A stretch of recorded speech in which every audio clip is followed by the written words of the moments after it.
Ok, shalom, shalom tous mes bien-aimés. Shalom, il est déjà temps, je crois, qu'on doit déjà commencer à intervenir.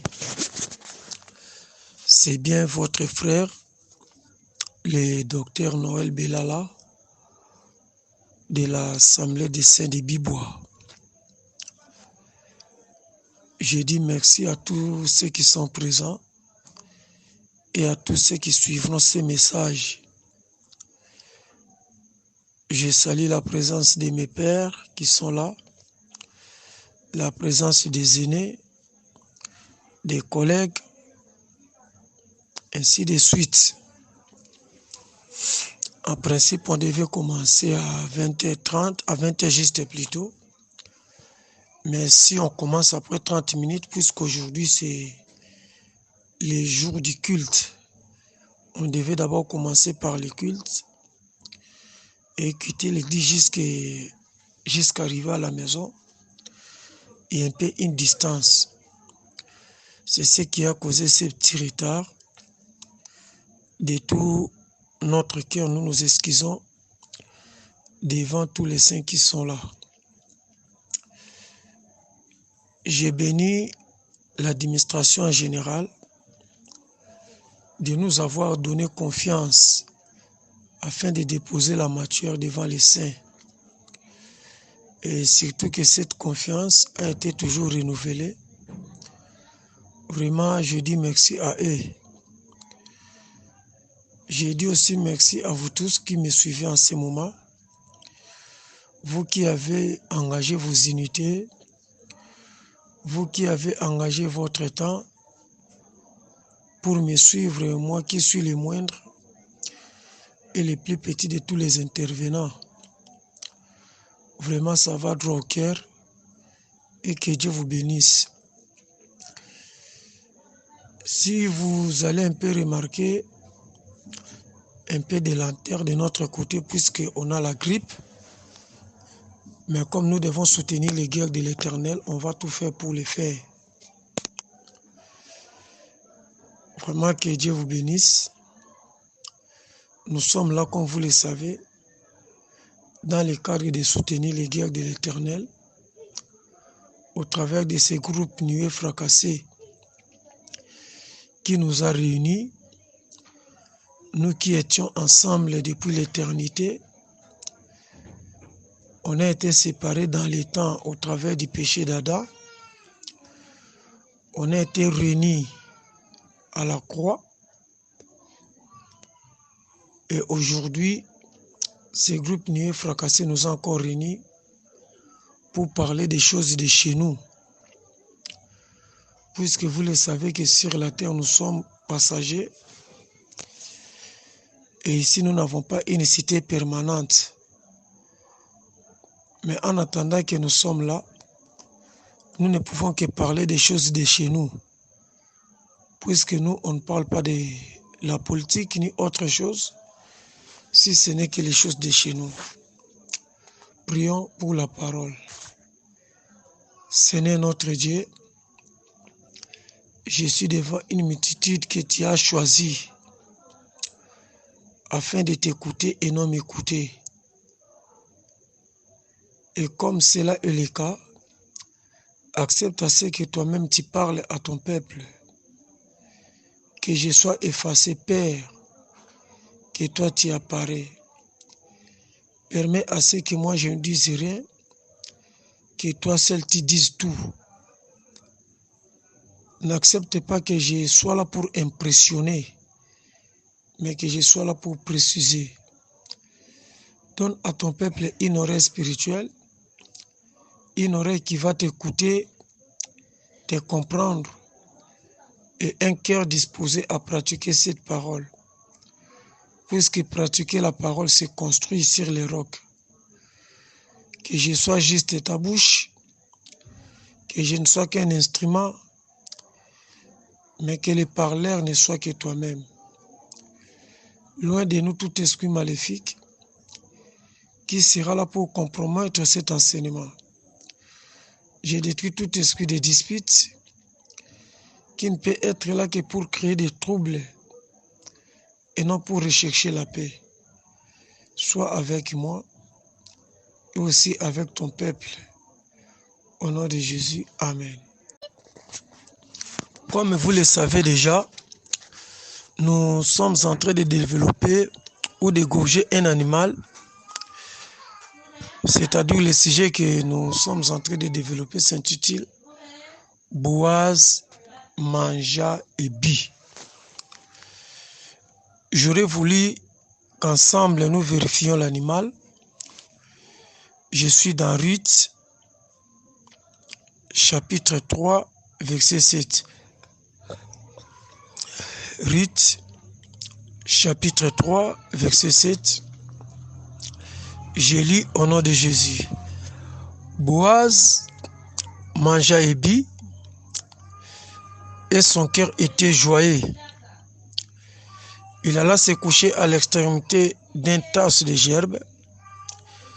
Ruth vint alors tout doucement, découvrit ses pieds et se coucha.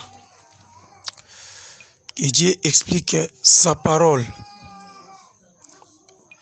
Voilà, je nous rappelle que nous sommes en train de parler sur Boaz mangea et Bi.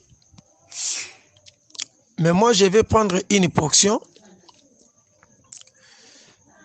J'allais oublier, j'ai béni mes prédécesseurs. J'ai béni mes prédécesseurs et leurs interventions. Je ne peux jamais commencer sans pourtant me référer à eux.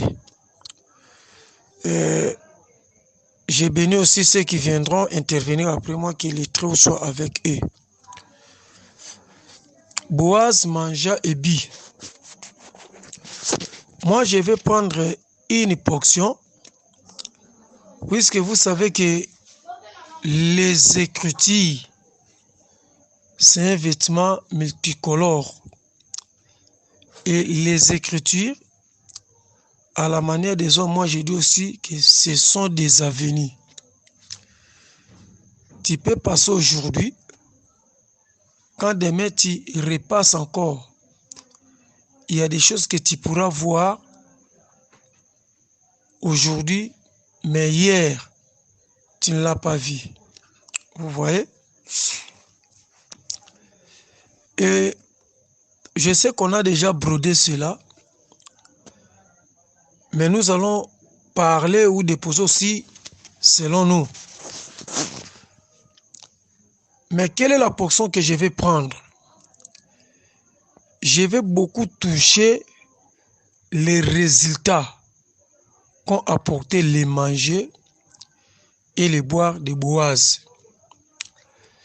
C'est pourquoi mon sous-thème que je vais déchirer pendant ces 2 jours, je l'intitule les bons résultats de manger et de boire de Boaz.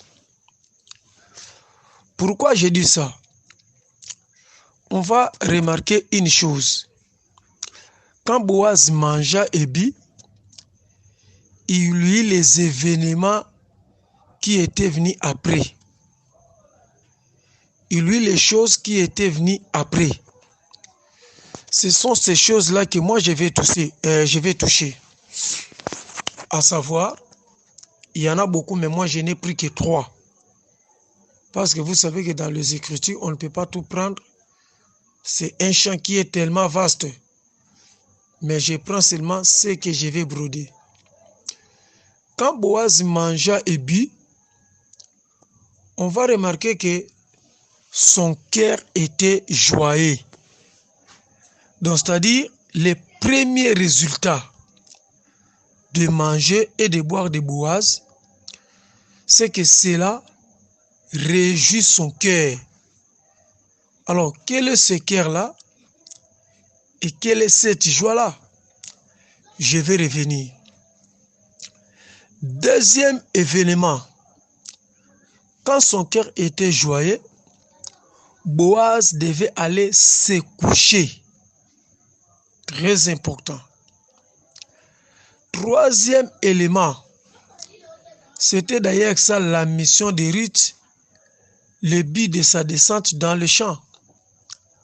On va remarquer que quand Boaz s'est couché, Ruth a découvert le lieu Ruth vint se coucher aussi aux pieds de Boaz.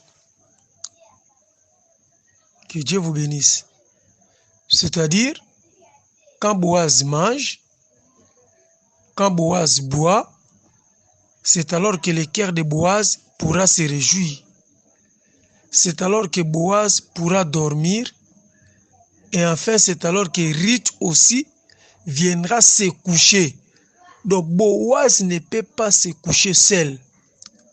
Boaz, quand il se couche, il faut aussi que Ruth vienne se coucher. J'aime ça.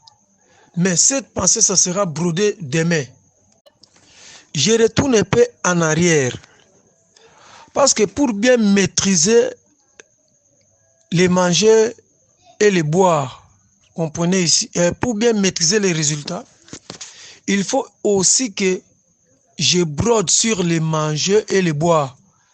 Je sais qu'on a touché cela, mais permettez que moi aussi je les touche ou je les retouche, dans le but toujours de compléter ceux qui m'ont précédé. Quand on parle de manger selon les Écritures, je vois trois choses. Il y en a beaucoup, mais je touche ce que je vais broder. Puisque dans l'enseignement, comme j'ai dit tantôt, on ne peut pas tout prendre. Nous devons comprendre les manger, nous devons comprendre les boire de Boaz, puis nous saurons maintenant le résultat, les bons résultats.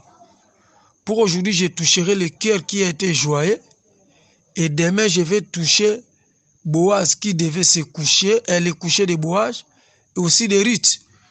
Puisque parlant de Boaz, je ne vais plus traîner là-bas, puisque Boaz, nous le connaissons, c'est déjà le Seigneur Jésus. Alors, quand on parle de manger, je prends le manger dans trois volets. Suivez-moi très bien, peuple saint. Je prends le manger dans trois volets. Premièrement, manger, c'est faire la volonté de Dieu. Pourquoi?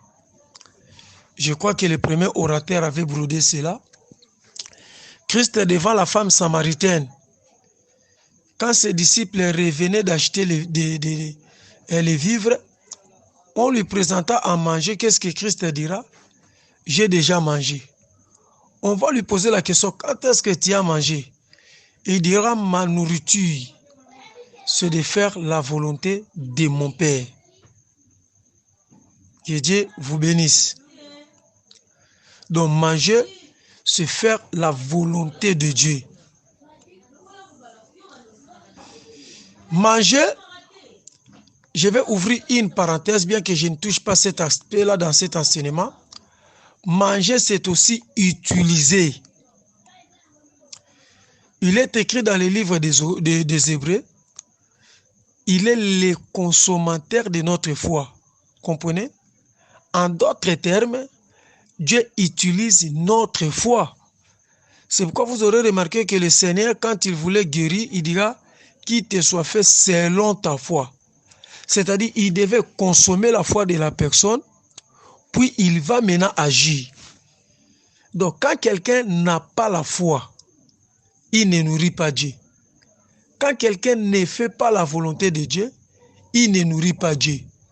Or, quand on ne nourrit pas Dieu, Dieu restera affamé. Et Dieu affamé ne va pas agir. C'est une autre couleur. Dieu affamé ne pouvait pas dormir. Pour que Boaz dort, tout devait commencer par les manger et les boire. Shalom. Quand on parle de manger, on voit dominer. Pourquoi? J'ai fait appel à un frère, puisque les Écritures sont des frères. Quelle est l'écriture que je touche? C'est Dieu lui-même que j'invite dans cette écriture.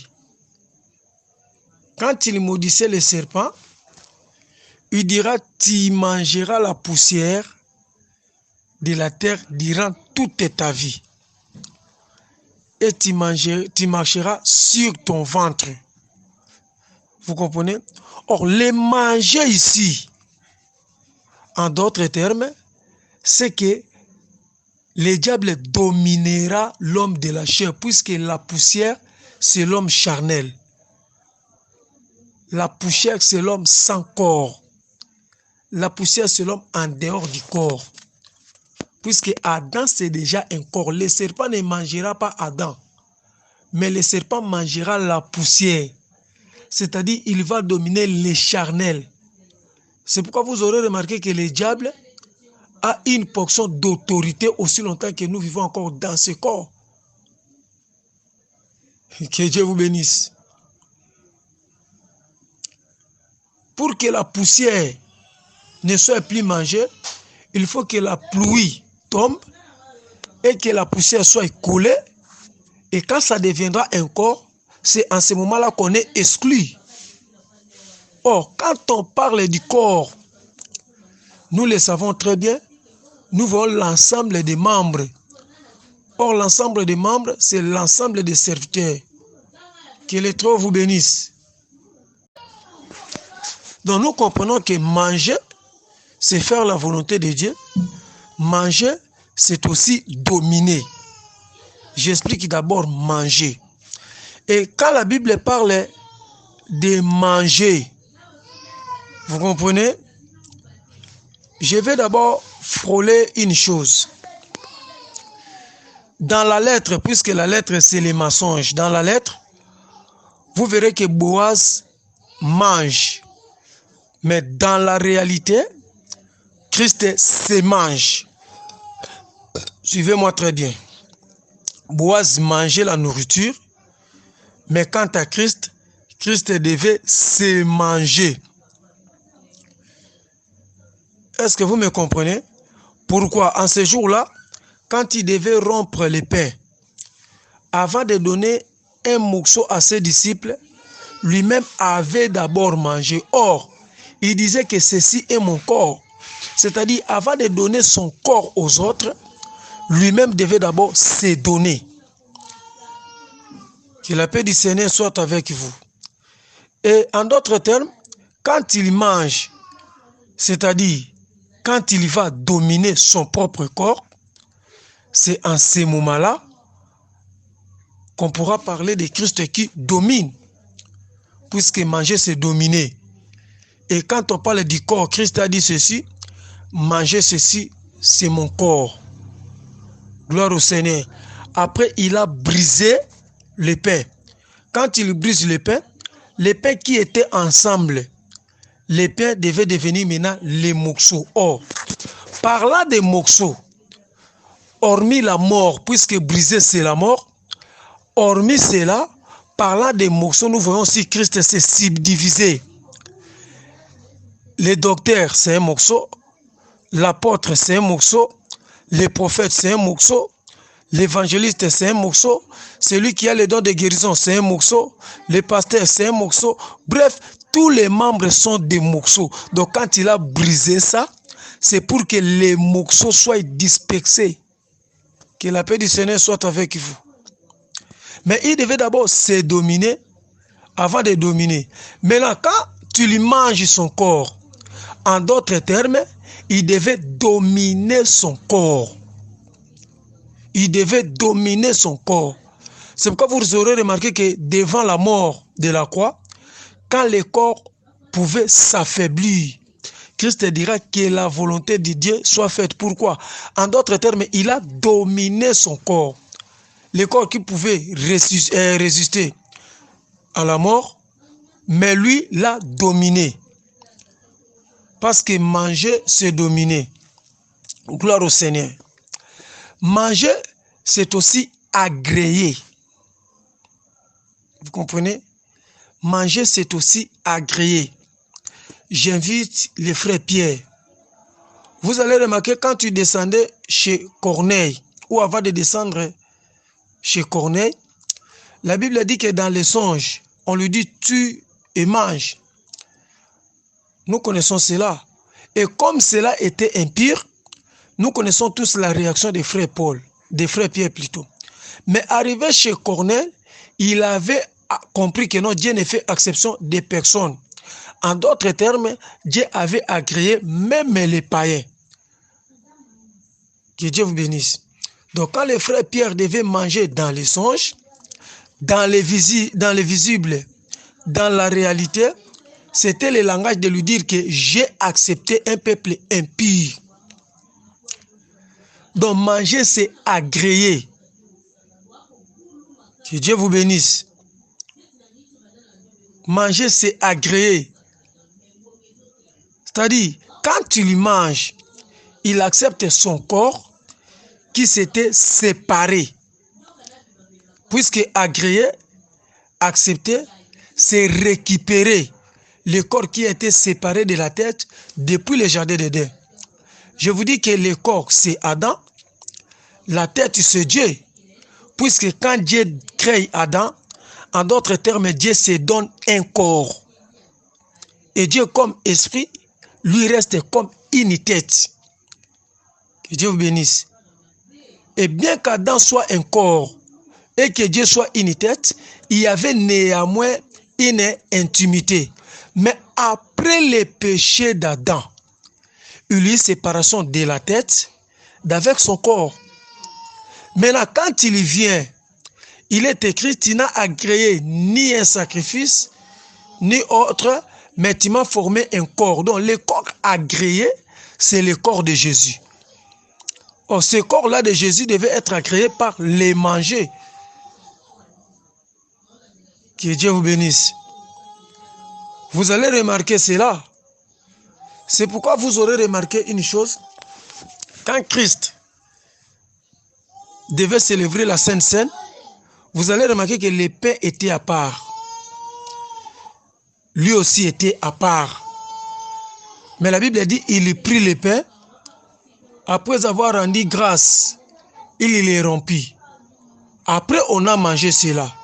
Vous comprenez? Le pain qui était à part, quand il l'a rompu, il les mange. En d'autres termes, il entre dans lui-même. Il se récupère. C'est ça le langage. Que Dieu vous bénisse. Pourquoi? Parce qu'on va remarquer que dans la prophétie, on va remarquer une chose. La femme est dans l'homme. C'est-à-dire, Ruth devait être dans Boaz. Vous comprenez? Donc, manger, c'est se récupérer. Que la paix du Seigneur soit avec vous. Maintenant, boire. Quand on parle de boire, je comprends deux choses. Boire, c'est accepter la souffrance. Boire, c'est aussi être frappé. Boire, accepter la souffrance. Boire, c'est aussi être frappé. Frappé de Dieu. Que Dieu vous bénisse. Vous allez remarquer, d'une part, Christ accepte la souffrance, accepte de vivre comme l'homme. D'autre part, Christ se frappe lui-même. Parce qu'il est écrit frappé de Dieu et humilié. Quand on parle de boire, vous aurez remarqué une chose. Christ a dit ceci devant la mort. Si c'est possible, Seigneur, éloigne de moi cette coupe. Or, la coupe qu'il devait boire là, ce n'est autre que les souffrances qu'il devait subir. Parce que la Bible dit habitué à la souffrance, homme de douleur. Il a été habitué à la souffrance. Et les souffrances de Jésus ont commencé depuis le jardin d'Éden. Puisque tous les animaux qu'on égorgeait pour les sacrifices, c'était l'image de Jésus. Que la paix du Seigneur soit avec vous. Maintenant, qu'est-ce qu'on va remarquer? Dans le livre de Job, chapitre 21, verset 20, on présente boire comme subir la colère de Dieu, comme être frappé de Dieu. Maintenant, Boaz comme étant Christ, il devait boire, il devait manger, il devait boire. Pourquoi? Pour que son cœur soit joyeux. Donc la première réaction, le premier résultat, c'est réjouir son corps. Or, Boaz qui devait boire comme Christ, c'est Christ qui devait faire la volonté de Dieu. C'est Christ qui devait dominer sa chair. Parce que quand il se donne à la mort, quand il se donne à la croix, en d'autres termes, il domine son corps. C'est Christ qui devait agréer, qui devait être agréé. C'est ça. Maintenant, boire, c'est la souffrance. Or, quand Christ fait la volonté de Dieu, quelle est cette volonté-là de Dieu? Je vais y arriver. Quand il fait la volonté de Dieu, quand il accepte la souffrance, c'est en ce moment-là que le cœur sera joyeux. Puisque si la volonté de Dieu n'est pas faite, le cœur ne sera pas aussi joyeux. Shalom. Je vais avancer. On va remarquer une chose dans les Écritures.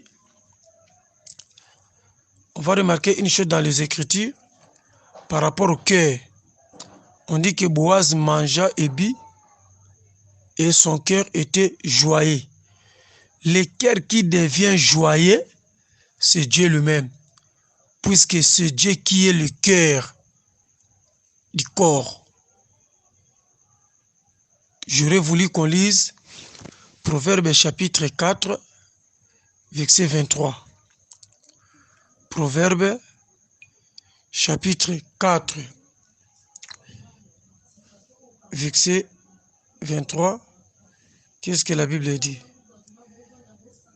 Proverbe 4, 23, il est écrit: garde ton cœur plus que toute autre chose, car de lui viennent les succès de la vie. Garde ton cœur plus que toute autre chose. Mais ce qui nous intéresse, c'est du cœur que viennent toutes les succès de la vie. C'est qu'il y a plusieurs succès qui donnent la vie. Mais tous ces succès-là ne viennent que du cœur. Ici, le cœur, c'est Dieu lui-même. Pourquoi? Parce que quand nous prenons les succès en général, nous voyons le Père, c'est-à-dire Abraham, Isaac et Jacob, puisque Dieu a dit à Abraham, tu seras une source de bénédiction. Or, la vie, c'est la bénédiction. Que Dieu vous bénisse. Abraham était une source.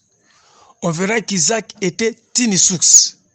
Parce que c'est d'Isaac qu'on a eu Ésaü et Jacob, l'Église et Israël. Que Dieu vous bénisse. Jacob était une source. Parce que au travers de Jacob, nous avons les 12 tribus. Vous comprenez? Donc, était une source. Quand nous prenons les prophètes, ils étaient des sources. Pourquoi? Parce que des prophètes annonçaient le Messie. Donc, Christ qui est venu, Christ est sorti de la bouche des prophètes. Un enfant nous est né.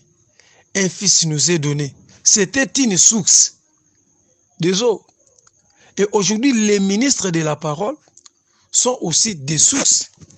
Parce que la vie qui est Christ, pour en avoir, il faut écouter les ministres de la parole. Sans les ministères, il n'y a pas l'éternité. Et la paix du Seigneur soit avec vous. Sans les ministères, il n'y a pas l'éternité. Alors, toutes ces sources-là ne viennent que de Dieu. C'est-à-dire, c'est Dieu qui est le cœur. Donc, le cœur qui est joyeux, c'est Dieu lui-même. Parce que le Père dit, Christ dit plutôt, je suis dans le Père, et le Père est en moi. Le Père en moi, là, c'est le cœur. Que Dieu vous bénisse. C'est le cœur. Lisez un peu Proverbe chapitre 20, verset 5. Je suis dans Proverbe chapitre 20, verset 5. Les desseins dans le cœur de l'homme sont des eaux profondes, mais l'homme intelligent sait y puiser. Vous comprenez? L'homme intelligent, c'est l'homme qui a le Saint-Esprit. Qui peut puiser quoi? Les desseins dans le cœur de l'homme. Donc le cœur là, qui garde le dessein, ce n'est que Dieu lui-même. Pour puiser ce qui est dans Dieu, ou ce qui est de Dieu, il faut être intelligent. Or, un intelligent, c'est celui qui craint Dieu. Quand on a la crainte de l'Éternel, c'est en ce moment-là qu'on est intelligent. Et quand on est intelligent, c'est en ce moment-là qu'on peut bénéficier les choses de l'éternité. Que la paix du Seigneur soit avec vous. Tout ça pour vous dire que non, le cœur de Boaz qui a été joyeux, ce cœur-là, c'est Dieu lui-même. Pourquoi nous parlons de cœur comme Dieu lui-même? Vous aurez remarqué une chose. Quand Dieu voulait parler du cœur, il y a des choses que Dieu a révélées qui nous font montrer sa vraie nature.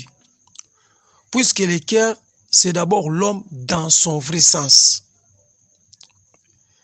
L'homme dans son vrai sens.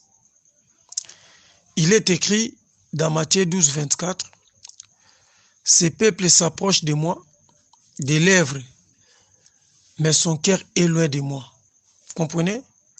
En d'autres termes, le peuple s'approche de Dieu, mais pas dans le vrai sens, dans la pensée de Dieu. Vous comprenez? C'est pourquoi Christ, quand il va chasser les serviteurs de l'iniquité, il va leur dire que non, ce n'est pas tous ceux qui disent ce n'est qui entreront dans le royaume de Dieu, mais seulement ceux-là qui font la volonté de Dieu. Or, pour faire la volonté de Dieu, il faut sonder son cœur.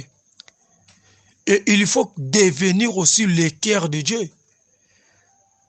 Parce que si Dieu n'est pas ton cœur, et toi aussi tu n'es pas le cœur de Dieu, tu ne vas pas comprendre la volonté de Dieu. Donc Dieu est un cœur, c'est Dieu dans son vrai sens, puisque la vérité d'une personne est connue dans son cœur. La vérité du Christ a été connue dans le cœur. Que Dieu vous bénisse. Les cœurs, ce sont les profondeurs. Les cœurs, c'est les liens secrets. Or, le Père, c'est un secret, puisque le Fils, c'est la révélation. Mais le Père reste un mystère. Dieu le Père ne s'est pas révélé, mais il s'est révélé comme Fils Emmanuel, Dieu parmi nous. Donc vous comprenez que le Fils gardait le Père. Et le Père qui était gardé dans le Fils, il y reste un secret.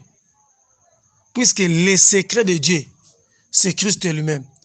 C'est pourquoi la Bible dit, Dieu ne peut rien faire sans avoir révélé son secret à ses serviteurs les prophètes. Le secret que Dieu devait révéler aux prophètes là, c'est Christ.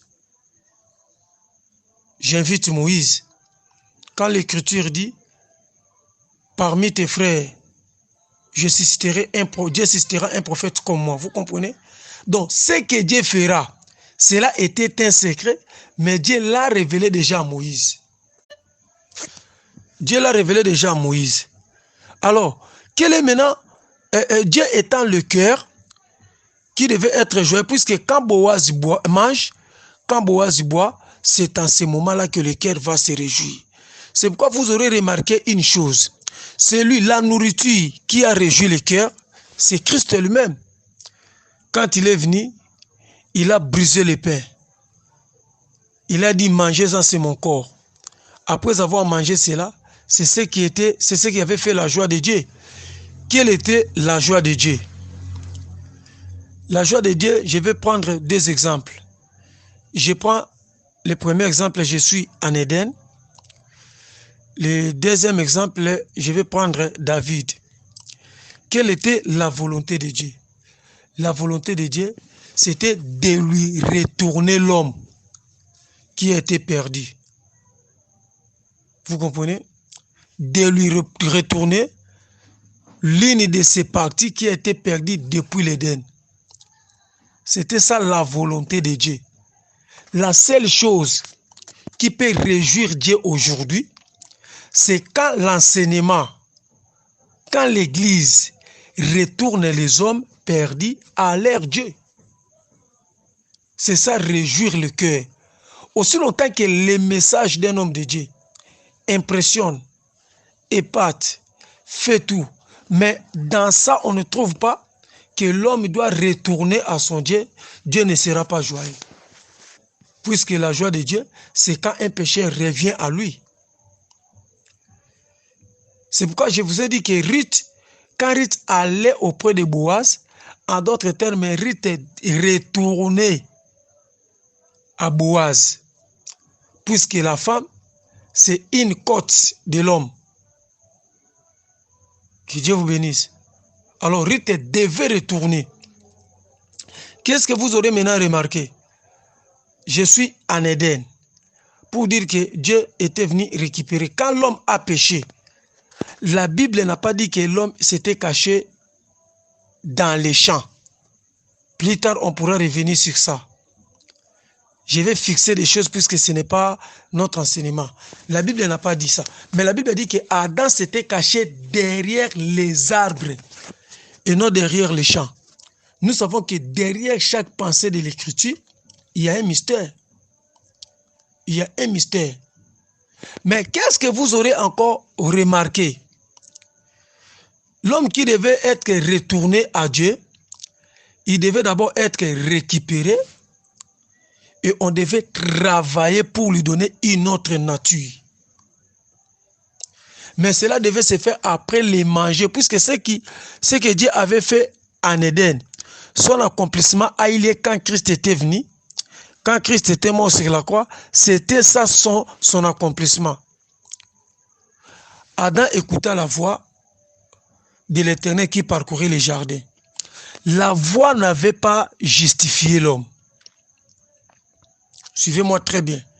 La voix n'avait pas justifié l'homme. La voix n'a qu'approché l'homme. Mais pour la justification de l'homme, il fallait que les mains travaillent. C'était l'œuvre des mains. Tuer l'animal, c'est les mains, ce sont les mains. Égorger l'animal, coudre les vêtements. Je crois que c'est la main qui ne devait que faire ça. Ce n'était pas la voix. Or, la voix, c'est un prophète. J'ai dit, je suis la voix qui crie dans les déserts. Quand on parle de la voix, nous voyons un prophète. C'est-à-dire tous les prophètes, toutes les prophéties de l'ancienne alliance étaient là seulement pour récupérer l'homme, pour approcher l'homme. Parce que pour qu'aujourd'hui nous nous approchions de Dieu, on doit avoir d'abord la maîtrise de la prophétie de l'ancienne alliance. La prophétie a cherché Adam, mais quand Adam s'est approché, quand Adam est venu, Dieu va utiliser ses mains. Or, les mains, c'est le ministère de la parole. Vous comprenez? Les prophéties ont approché l'homme, puisque nous nous approchons de Dieu prophétiquement. Mais le travail qui s'est fait, ce sont les mains, c'est le ministère de la parole, ce sont les Éphésiens qui sont là maintenant pour coudre les vêtements, pour vêtir l'homme, pour couvrir sa nudité. En d'autres termes, Dieu devait donner à l'homme une autre nature. Mais cette nature-là devait avoir lieu quand? C'est quand Boaz devait manger et boire. Puisque après qu'il mange et boive, il va dormir. Or, le sommeil, c'est déjà le changement d'état. On y arrivera demain.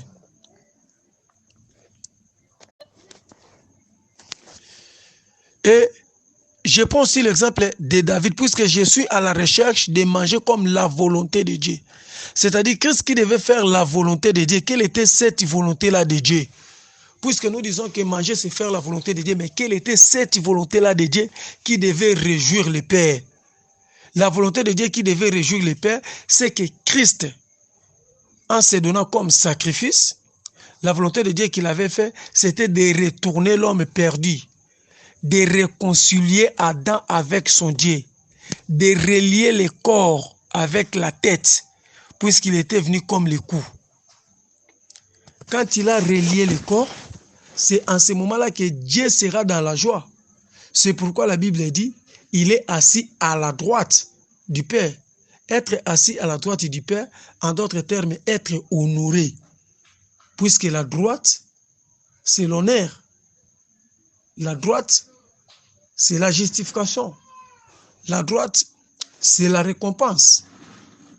Christ est d'accord avec moi, puisqu'il est écrit en ce jour-là, il mettra les brebis à sa droite et les boucs à sa gauche. Il dira à ceux qui sont à sa droite, comme nous connaissons tous, je ne vais plus répondre, mais c'était pour leur justification, c'était pour leur récompense, c'était pour les honorer. Mais ceux qui seront à la gauche, du côté gauche, nous connaissons l'action. Que Dieu vous bénisse. Vous comprenez? Donc, c'est-à-dire que la volonté de Dieu que Christ devait faire, c'était de retourner Adam à son Dieu, de réconcilier l'homme perdu avec son Dieu. Quand l'homme sera réconcilié avec son Dieu, c'est en ce moment-là que le cœur sera dans la joie. Donc, les résultats de manger et de boire, c'est que le cœur a été réjoui. Et la joie du cœur, c'est que l'homme perdu a été retourné à son Dieu. Que Dieu vous bénisse. Je prends l'exemple de David. Quand on parle de David ici, je touche toujours la volonté de Dieu, puisque demain, je toucherai d'autres portions. Quand on parle de David, mes excuses, Dieu l'a choisi en disant, c'est l'homme, selon mon cœur, et c'est lui qui accomplirait toutes mes volontés. Mais nous comprenons que David n'avait pas accompli toutes les volontés de Dieu, puisqu'il était tombé. Il était faillible. Je parle à la manière des hommes. Puisque selon les Écritures ou selon la prophétie, soit la révélation, la chute de David n'était pas un péché. Alors, qu'est-ce que on va remarquer? La volonté de Dieu que moi, j'ai cherché dans la vie ou dans le parcours de David, c'est que David devait paître les troupeaux. Dieu l'a choisi pour paître son peuple. David conçut la pensée de bâtir une maison à l'Éternel. C'était aussi la volonté de Dieu parce que Dieu devait avoir une maison. C'est pourquoi quand Dieu n'avait pas la maison, j'y arriverai. La volonté de Dieu, c'était de faire correctement ce que la loi dit. La volonté de Dieu, c'était de faire ce que Dieu l'a inspiré. Or, David n'a pas payé les troupeaux parce qu'il a donné la nourriture physique. Celui qui appelle le peuple de Dieu, c'est Christ quand tu le dis, mangez ma chair, buvez mon sang. L'évangile éternel, c'est Christ qui est en train de paître les troupeaux. C'est ça la volonté de Dieu. Donc, nous aujourd'hui, nous confessons que quand quelqu'un ne paie pas, quand quelqu'un ne donne pas les vrais enseignements à l'Église, en d'autres termes, il ne fait pas la volonté de Dieu. C'est-à-dire, le cœur ne sera pas dans la joie. Le cœur ne sera pas dans la joie. Pour que le cœur qui est Dieu lui-même soit dans la joie, il faut que les ministres de la parole donnent la vraie nourriture au peuple. David devait bâtir une maison. Mais quand il devait bâtir, Dieu a refusé pour dire que ça sera Salomon. Salomon a bâti un temple à l'Éternel, mais vous verrez que Dieu a refusé cela parce qu'il est écrit. Il n'habite pas dans une maison faite par les mains d'hommes. Comprenez? Mais celui qui a bâti la maison, qui a donné à Dieu la place, c'était Jésus. Quand tu lui dis, sur cette pierre, j'ai bâtirai mon église. Donc, il a donné à Dieu une maison, puisque depuis le jardin de Dieu, depuis la création, Dieu se donne toujours la place sur lui-même. On ne donne pas à Dieu une place. L'Esprit de Dieu se mouvait au-dessus des eaux. Mais le troisième jour, Dieu crée la terre, puisque la terre, c'est aussi un temple. La terre, c'est aussi un temple. Selon les Écritures, la terre, c'est l'épouse, Ésaïe. L'épouse, c'est l'église. Or, l'église, c'est la maison de Dieu. C'est là où Dieu habite.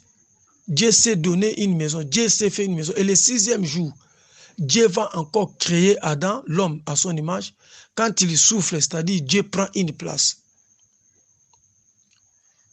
Donc, vous comprenez que celui qui a fait la volonté de Dieu, c'était Christ. Faire correctement, c'est Christ qui a tout accompli. Personne n'a tout accompli. Tout le monde ne faisait que sa portion et il passe. Sa portion et il passe. Mais c'est Christ qui a tout accompli parce qu'il est écrit, une génération s'en va et une autre vient. Mais la terre subsiste. Or, la génération qui s'en va, nous voyons la loi, les prophètes et les psaumes comme des générations qui sont parties. Mais la terre était là. La terre, c'est Dieu. Que la paix du Seigneur soit avec vous. Et aussi, faire correctement ce que Dieu t'a inspiré. Donc nous comprenons que quand nous parlons de Boaz mangea et but, nous voyons Christ qui devait faire la volonté de Dieu. Nous voyons Christ qui devait dominer les corps, puisque le corps avait aussi ses faiblesses. Mais lui a dominé le corps. Christ devait agréer le corps, puisque le corps, c'est un élément impur, comme nous le savons. Mais il est le seul qui a porté le corps impur. En d'autres termes, il a agréé le corps, il a donné la valeur au corps. Vous comprenez? Et il devait accepter toutes les souffrances. Il devait accepter d'être frappé de Dieu. C'est ça Boaz mangea. Pourquoi? Pour qu'il y ait des résultats. Alors, quels sont ces résultats-là? C'est de réjouir le cœur. C'est de réjouir le cœur. Et aujourd'hui, le cœur qui est Dieu lui-même, le cœur est dans la joie. Pourquoi le cœur est dans la joie? C'est parce que Christ l'a réjoui. Que la paix du Seigneur soit avec vous. Parce que Christ l'a réjoui. Donc, pour clôturer mon intervention de cette nuit, je dis ceci. Les bons résultats, c'est qu'après que Boaz ait mangé, après que Boaz ait bu, il y a l'événement qui devait arriver. Quels sont ces événements-là? C'est d'abord réjouir le cœur. Le cœur, c'est Dieu qui est dans la joie à cause du sacrifice de la croix. Parce que j'ai dit que manger, c'est Christ qui s'est mangé lui-même, qui s'est tué lui-même. Après cela, on verra maintenant que Boaz devait dormir. Et quand il va dormir, Ruth aussi devait dormir. C'est-à-dire quand Boaz dort et que Ruth ne dort pas, c'est que c'est une autre chose. Que le bon Dieu vous bénisse. C'est ici que j'ai mis un point virgule. Et demain, je vais encore continuer avec l'exposé par la grâce du Seigneur. Je dis merci à vous. Et j'ai béni le frère qui par hasard avait vu la publication et m'a béni avec les mégas pour exposer aujourd'hui. Vraiment, je l'ai béni. J'ai dit encore merci à l'administration. J'ai dit encore merci à vous tous qui allez suivre cet enseignement. Que Dieu vous bénisse. Que la paix du Seigneur règne. Je vous souhaite bon sommet au nom de Jésus. Pour ceux qui sont à l'étranger, je ne sais pas l'heure de chez vous, mais je vous souhaite une bonne suite de temps, de bons moments avec le Seigneur. On est ensemble. Shalom.